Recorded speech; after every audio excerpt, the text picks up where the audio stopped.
Both who were on Daf Tzadi Gimel, and we turned to Daf Tzadi Gimel Amid Beis. Elolav ki hai gav. The Gemara is assuming that the Brisa will allow you lechatchila to be mafresh truma in a way that it's a davar shalom bali ol. And why are we going to allow that? Because of oneg Shabbos. So the Gemara says, Omar le, now Rav Yana is turning to Rav Chia, v'ha akriyun bechelma. Okay then, so this is going to be a one of those Talmudic ways of communicating, an idea, a methodological idea. And he says, Hikriu lefanai bechalomi shechalamti b'leil Shabbos. I went to sleep on Friday night and I had a dream. And during the dream, they quoted a pasuk called Kaner Rotzitz.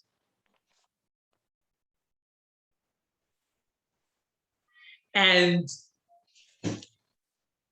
Rabbi Yanai says that this vision that he had in his dream of Kaner Rotzitz should be interpreted as a reference and allusion to Hafroshas Masros. They called out to him Hafroshas Masros. What does that mean? My love, Hachika Amrale. What did this pasuk that they quoted mean? We're going to talk about Sancheiriv Melech Ashur. Now, Sancheiriv was a contemporary of Chizkiyahu HaMelech. And there were very strained relationships between the Assyrians, Ashur, and the Israelites in Yehuda, the president, or shall we say the Melech, the king of which was Chizkiyahu.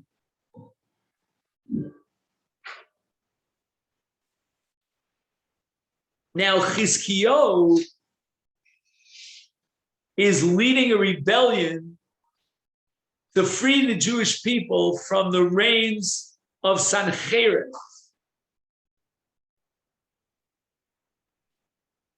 Hine batachto lecha al mishenes hakane harotzus hazeh.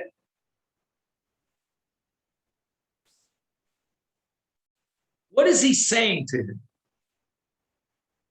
I'll read to you the translation. He says, Sancheiriv Melech Ashur, Sholach Lomer Lechizkiyahu Melech Yehuda, Liachar Shebarad Bo, Shebitchono Shel Paro Melech Mitzrayim, Ikimishenet Koner Rotzitz, Hismicha Al Mate Shavur, Shelo Teifafach Lo Ra. He's talking about a broken stick. Imagine you use a stick, which is called in Hebrew mishenes, that helps give you secure. It helps you walk and feel a security. A broken stick is a symbol, an allusion to the lack of security. You're going to fall. And therefore, Rav Yana uses this pasuk to convey a message to Reb Chia. Reb Chia, who had given a certain permission or leniency in terms of Hafroshas Masros, which we'll see about his leniency, it's like you're standing on a broken stick. You're leaning against the broken stick. It's a Kana Rotzitz. Rotzitz means broken. And therefore you should not rely on it. So that now Rabbi Yana is telling Rabbi Chia, I had a vision in my dream, and in the vision I saw the pasuk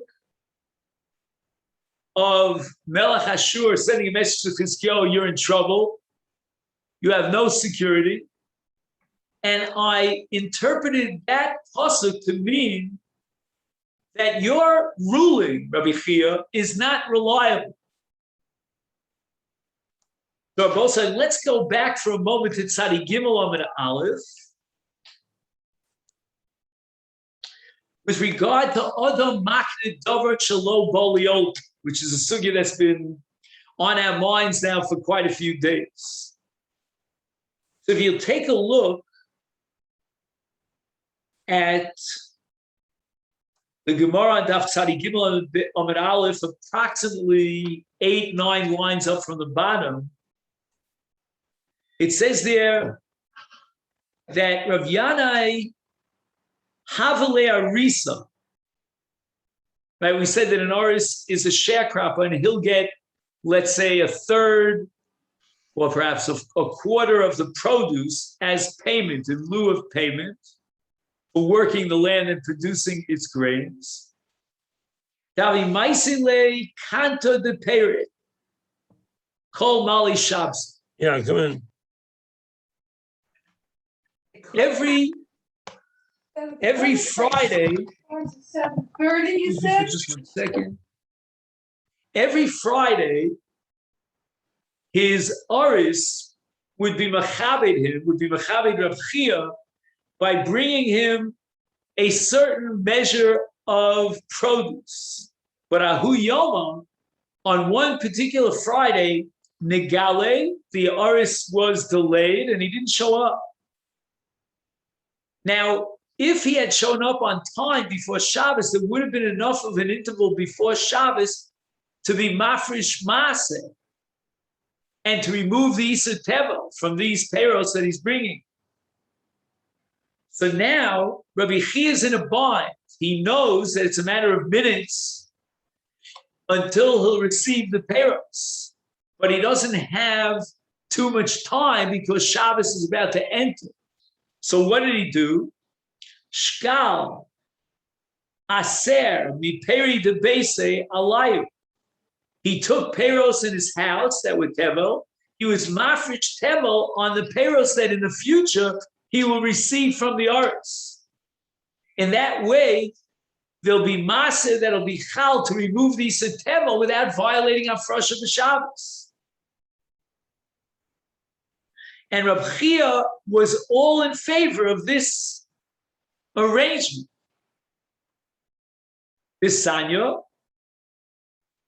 and Rab Chia is quoted as adding an asmachta from a pasuk, L'man tilmad lira es Hashem Elokecha kol hayomim, in the parsha of Maaseh, Elu Shabbosos v'yomim tovim, L'mai hilchasa. And the Gemara answers, El Olav, on the top here, Tzadi Gimel Amid Beis, Ihai Gav.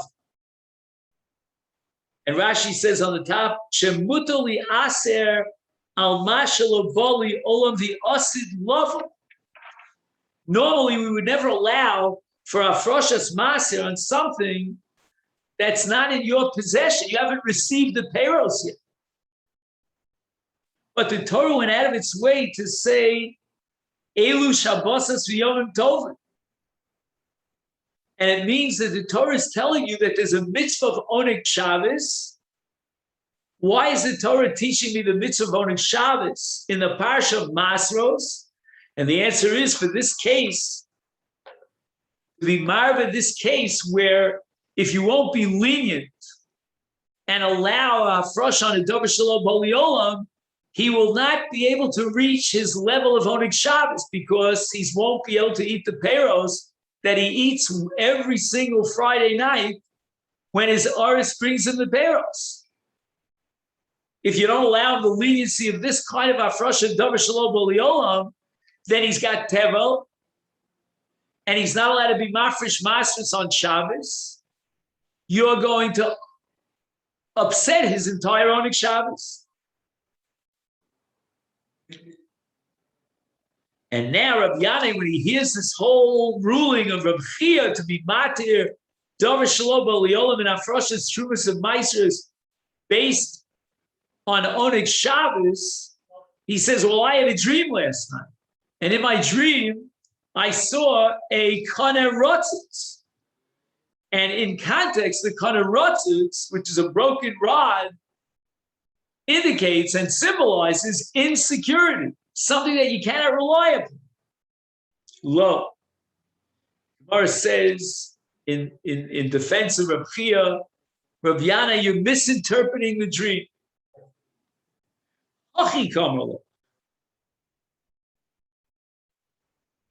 When the angel called out to you in the dream, the Malach of Chalomos, what he meant to say was, Haner rotzutz lo yishvar upishta kea lo yechabenu. And by the way, the pasuk ends with the words, I have it in my Gemara, li emes yotzi mishpah. What is the meaning of this pasuk? That emes yotzi mishpat. The malach in the dream is telling you, Rav Yanai, that I gave you a mishpat emes, that my ruling was solidly based on truth. But you were of the opinion that the heter of davar shelo b'liolam and maisus is like a kana rotzutz. No. Eina dover came. That's not so. Kana rotzutz lo yishava will not be broken. Upishta keo lo yechabena, but rather li emes yotzi mishpah. That my psat, my ruling about a davar shelo b'liolam for Oneg Shabbos is absolutely emes.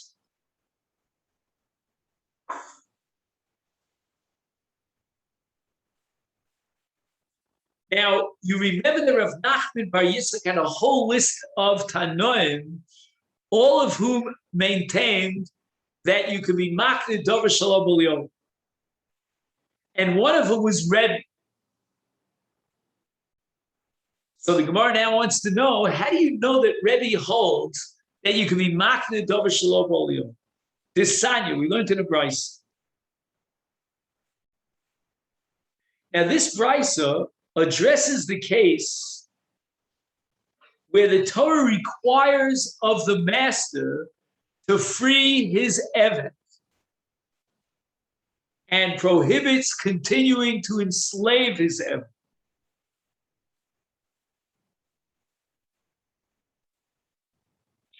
And that's a case where the lav in the Torah reads, Lo tasgir eved el adono. Now, what does that mean, lo tasgir?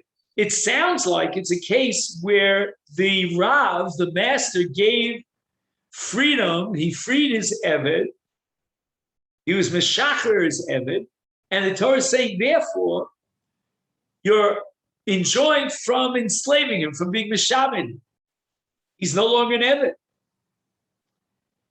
So the Brisa says that's ridiculous. It can't be that the Torah is telling me that after you meshacher your eved and he has freedom, and he's no longer an eved, that you're not allowed to work. For sure you're not allowed to work. What rights do you have over this eved once you meshacher him? Ella, what's the case?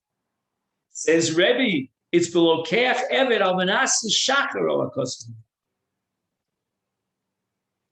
The Torah is talking about a case where a person buys an eved from another owner, and what's his ultimate agenda? He wants to free the eved. Now, if you own an eved, I can't free your eved. But if I buy the eved, I can make a stipulation that I'm going to buy the eved, and then I'll be meshacher the eved. I'll free the eved.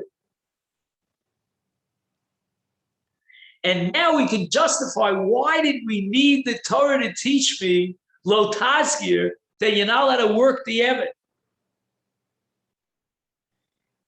And the reason is because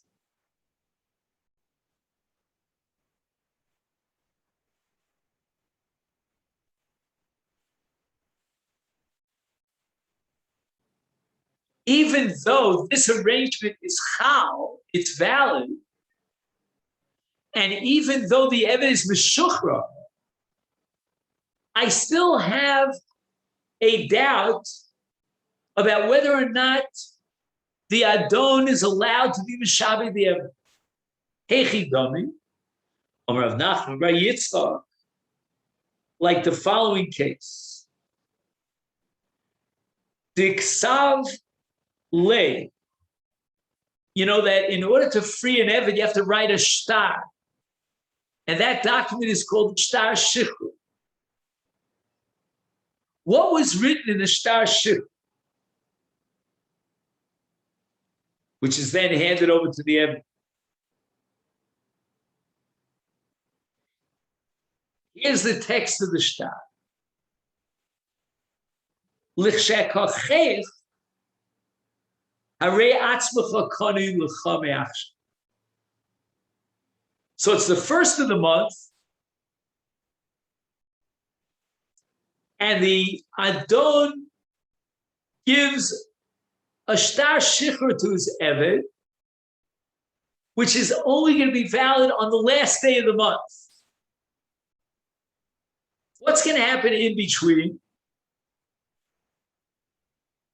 So let's give names. There's Ruvain and there's Shimon. Shimon owns the Eved. Ruvain gives a shtar shichur to the Eved as if it were his, and he stipulates that this shtar shichur will be chal at the end of the month after I purchase the Eved from Shimon. So Ruvain now buys an Eved from Shimon, and lemafreya retroactively, the Eved is meshuchrar from the moment that this purchase, again, complicated purchase, went into effect. When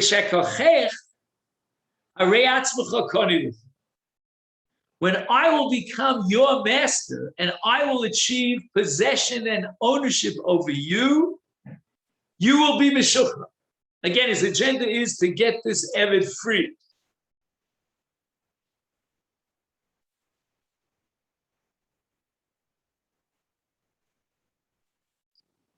Shtar shichur zeh moil, it's a meaningful and valid shtar. Lahotzias ha'eved micherus, and that could only make sense, this psak of Rebbe, if I assume Adam makne dover shalom bolio.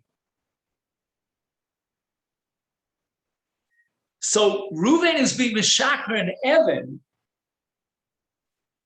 buys the Eved at a later period of time, and the kinyan on the Eved will be chal retroactively to an earlier period of time, such that now the get shichur could be chal from that earlier date.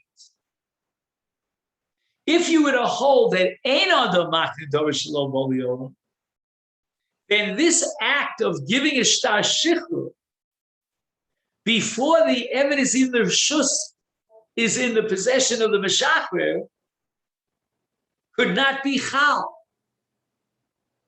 How can I possibly give a get shichur to an Eved when I don't own the Eved? I can't be Meshacher your Eved, but yet I can effectuate a kinyan on the Eved with a shichur that'll be chal l'mafreya from the moment that I purchase the Eved.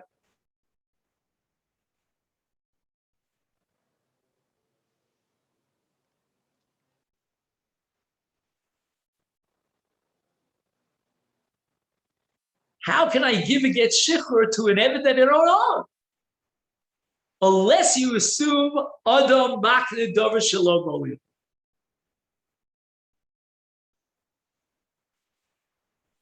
Now, Rabosai, before we go on, a thought occurred to me to perhaps, you'll be the jury, to add a little bit of extra Havana to understand the Gemara. you may recall that throughout this sugya, I've been upset, I've been disturbed by the same question that gnaws at my mind. How could you possibly be makna davar shalom holy own? You don't own something and you're already being makna it. You haven't even purchased the Eved yet. And you're giving the Eved his own kinyan, his own shichur. In Yiddish, we would say, "Vi ken das sein." It contradicts and undermines everything we know about kinyanin. But I'd like to suggest the following.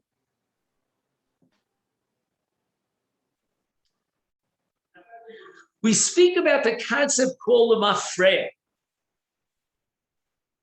Very difficult concept, how something could be chal mafreya. I understand that if I add a t'nai to a kinyan, for example, I say, Hareat mikudeshes li, amana shetitni li masayim zuz. She's already considered an Ashes Ish now when I effectuate the Masechet Kinyan, way before she delivers the Masayim Zuz. It may take her a week, it may take her a year to fulfill the condition of this Kiddush, but nevertheless, the Kiddushin Achalam Afreya. That I understand. Why? Because I can be Mekadosh her now, and that's exactly what I'm doing. I want to make sure that a certain t'nai will be fulfilled. The fulfillment of that t'nai is what we call Gilui Milsa B'Alma. It only clarifies that the original kinyan was valid, but not so in the case of the Davar Shalom Holy Olam. How can you tell me that it's Chalam Afreya when at that moment I didn't own the object, so I couldn't possibly have acquired any sort of possession over the object? What does this mean? Adam Makna Davar Shalom Holy Olam. And the thought occurred to me that maybe L'mafreya means one of two things. L'mafreya could be meant literally, that it's retroactive, or L'mafreya means that when the possibility of the kinyan chal comes into existence, then at that point it'll be chal L'mafreya. It's not chal L'mafreya in the way of a t'nai is chal L'mafreya, where he's Mekadosh her, and she will either fulfill the t'nai or the opposite, and then we'll clarify whether this kinyan was chal. That's L'mafreya. That's pure, unadulterated, 100% L'mafreya. But now we're presenting a more complicated kind of L'mafreya. It's mikanu lahaba L'mafreya. From this moment and on, we're going to consider it L'mafreya. But the actual kinyan will be chal mikan when the possession is a reality. How about an inyan of machshava? And machshava also. Maybe you could create a machshava with a l'mafreya mikan or lahaba. But again, I need the mikan. It's not just l'mafreya. It's mikan l'mafreya. Right. By tuma, you have an inyan of machshava, which makes something, puts something into a different madrega. You have a piece of hide, and the machshava makes it into a keli. So well, I would say the following: that could only be operative if right now the kli is functional. Meaning, I could create let's say, a receptacle that has that could receive 3 lugim. I can make a receptacle out of that same raw material. I can dig it for 4 lugim. My machshava will determine that right now it's a kli, but it is a kli. Albeit it could only hold 3 lugim, but it could hold 3 lugim. So whether or not this kli has been manufactured and perfected, that'll depend upon my machshava. So my machshava creates a gemar kli. I thought, Herb, you were referring to a different concept called sof tumalotzes. What does that mean? Again, gigantic machlokas about this. But according to one opinion, I can have a machshava hamatzeles If let's say there's a Yetzias Hatuma in many different entrances and exits, Right. but once again, there I'm not creating anything new. I'm just excluding the other Pesachim. Meaning, you're telling me that any Pesach potentially is where the Tumah is going to go out, and therefore all the Kalim should be Tameh. I'm saying I have a machshava and I've decided that that's the Pesach I want to go at. But to create something with a machshava that doesn't exist, it's not in the world. How does that work, Lamafred? How can you tell me that a kinyan will be chal later on? I'm going to marry a woman who's married now, and the marriage will be chal before she gets a divorce from her husband. I'm going to mekadesh a woman who's now a non-Jew, and what? Likshift his gairi, when she'll become a gioris. How can I do such a thing? Right now, she's not a gioris. All these cases of Adam Makna Dovish Lo B'Olam, as I've been fetching about for a week now, while I'm looking for his little empathy, are just simply antithetical to everything we know. But now I'm suggesting maybe a different twist on the word Lamafreya. Lamafreya means that from now on, we'll consider it as if Lamafreya. Meaning from now on, we can be machshir and validate the Masechet Yevamot that you made prematurely. But we're only able to do that from now on. From now on, we're going to consider Lamafreya as if it was a proper kinyan. Just throwing it out. I mean, think about it. So that's Rebbe. Now, on the list of Rav Nachman, we have Rabbi Meir. Where did Rabbi Meir commit himself to the position that Adam Makna Dover Shalom B'Olam? Just not. We have a Mishnah now, or actually the Girsa should be Disanya. It's a Brisa. And now we get to Kiddush. Ha'omer le'isha. A non-Jew is talking to a Jewish woman. I would say, get him out of here. He's a sheged. And he says to her, Hareyat mekudeshes li achar shes gayer. This Kiddushin, I'm giving you a tabas, will be chal after my gerus. It's a davar shalom b'Olam. Flip it around. A Jewish man says to a shiksa, to a non-Jewish woman, liachar shetis gayer.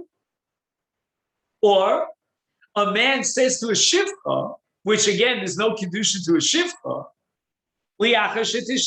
or he says liachar shetishtacher, or liachar shetishtacher. A man says to a married woman, Hareat mekudeshesli liachar sheyomus baileh. Sounds like a klol. Liachar shetomus achosech. A man says to Leah, I'm marrying you after your sister Rachel, who's my wife, will die. Again, if I was Rachel, I would divorce him just for that alone. Or a man who's a zar, let's understand, is what's called, if we discussed it many times, just reviewing it for the 90th time, a Yevamot Ashuk, meaning her husband died, leaving no children but a brother, and now a man that Ashuk marries her, liachar sheyachlotz loch yivamech, after you get chalitza from the Yavam, my Kiddushin should be chal. So the Tanakama says what we would intuitively say, Eina Mekudeshes. How can you effectuate a kinyan when the basic conditions for that kinyan have not come into existence yet? It's a davar shalom b'Olam. Can I sell you futures? Rabbi Meir Omer Mekudeshes. The Kiddushin is chal. Again, what does it mean the Kiddushin is chal? It's mind-boggling. The Kiddushin are going to be chal after the gerus l'mafreya. How could they be chal l'mafreya? What do you mean retroactively? While he was a guy? There's no Kiddushin between a guy and a Jewish woman. The answer might be Mikan ulahaba, we're going to treat it as if it was lamafreya, only to be machshir the Masechet. As if to say that the lamafreya will allow me to enter into some sort of a, what do they call those things? A time machine? Is it what? There is such thing as a time machine. Go back in time. Wow. Again, in fiction, right?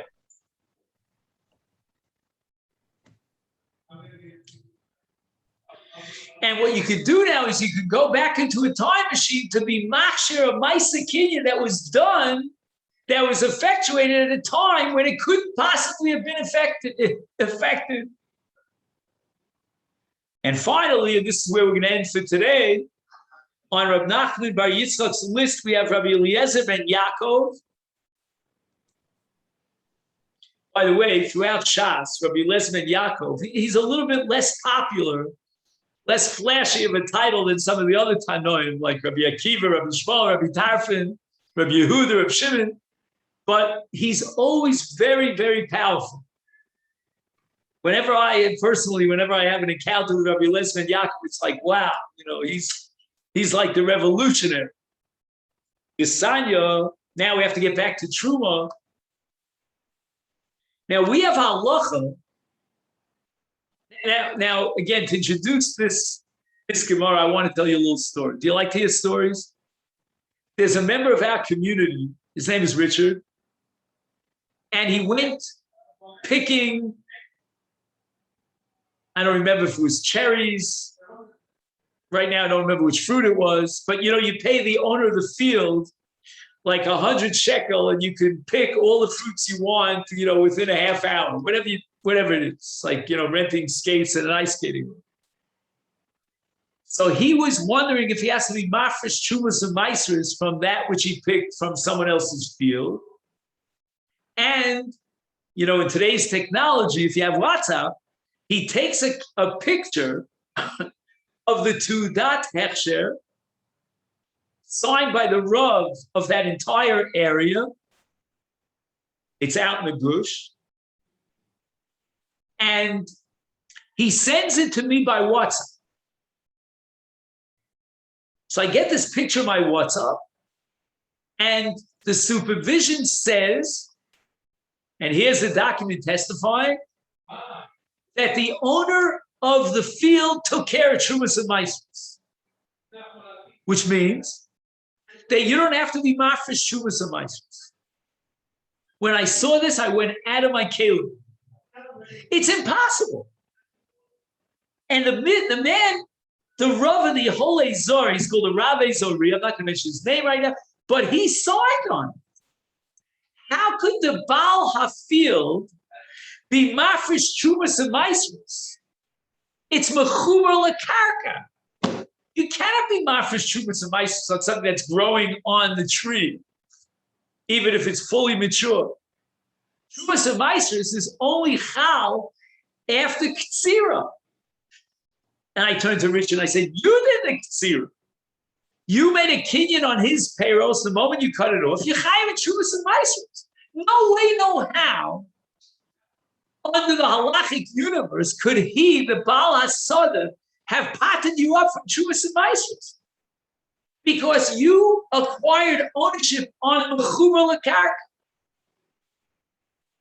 Unless, and it took me days and days. I also want to thank Rav Hillel here.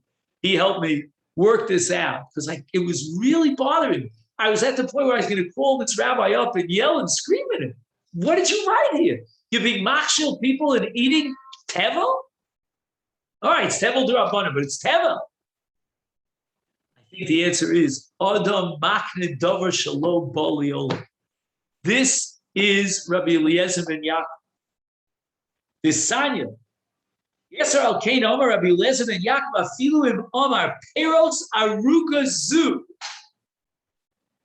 Flushiv you. Shumal peros aruga zu mechubarim.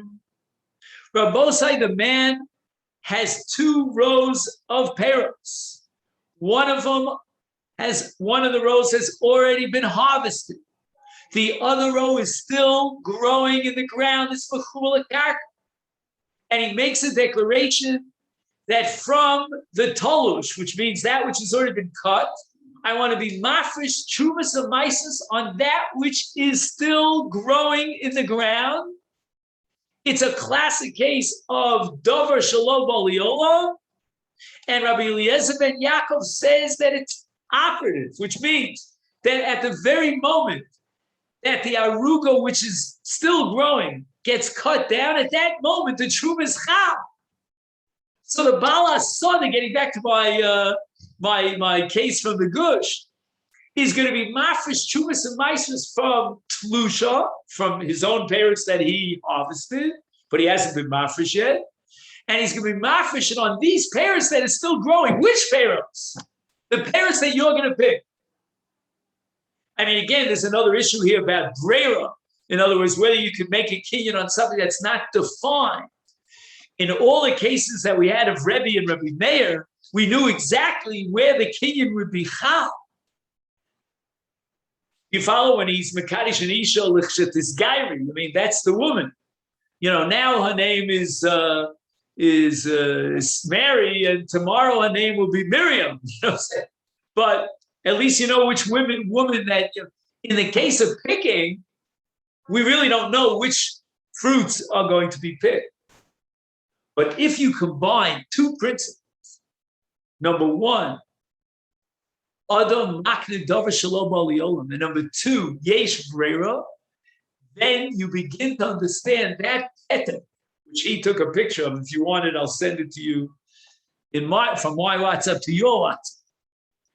I'm not trying to hoard it for myself, but it's all based on this statement of Rabbi Eliezer ben Yaakov, Omer al Peros Aruga Zu Tluchim, you true al Peros Aruga Zu Mechubarim. And he goes even a step further. With this, we'll have to close for today. It's getting late. O Peros Aruga Zu Mechubarim, al Peros Aruga Zu Tluchim, Likshi Yagdilu Yigdalu V'Aviu Shlish V'Tolsh Uksheviu Shlish V'Nitlishu Dvarav Kayomin. So imagine he's being mafresh truma from Mechubar in order to patter up Tevel Gomor, which is already Tolish. And he makes a condition. He says the truma should be chal. It's more than that, Ruggles. Not only are the fruits mechubarim, but they haven't even reached the stage of what we call a shem pri. It's less than avah shlish. Again, avah shlish, you'd have to be a bucky in Zerayim to know exactly what avah shlish is. You'd have to attend Dr. Chaim Salvation's classes in Zerayim. But whatever it is, we'll call it 1/3 of its growth, which is absolutely wrong. But that's how we'll just go for our purposes. So the man has an aruga that has not yet reached Havot Shlish. It's not a pri. It's mechubal karka. It's completely excluded from Havot Truma, and he's being mafresh truma such that when this fruit, after reaching Shlish, will be tolush, it will be harvested, it'll be chal and pater up the aruga. And Rabbi Eliezer ben Yaakov validates the hafrosh. Varav hayom. And in the note, he writes, I'll just finish up with this, Hatruma chal. Af shebishah shetoram lo hoyu peros hatruma Ru'uyim le'Yisrael, lehit ram, lehitar. Truma truma, and it's going to work when the peros finally reach that stage of a chi of truma, after avah shlish plus shlisha plus ktsira. Af shebishah shetaram lo hoyu haperos shetaram aleim ru'uyim lekach truma. even though at the time of his Maisa Frosha, it would be impossible for that truma to be chal. You don't have a pre and it's mechubal karka. You have all strikes against you. In this case, 2 strikes and you're out. And yet the truma is valid. I can retroactively be machshir and validate Afroshas truma because Adam makne davar shelo bolia. All right, Belina, tomorrow we'll try to finish up with Rabbi Akiva here on Daf Tzadi Gimel. So I want to take this opportunity to wish everyone I don't, Steve, I haven't seen you till wish you a Gemar Chasima Tova, Tarragon, a good Keben Shior, as we say in Yiddish. Thank you so much.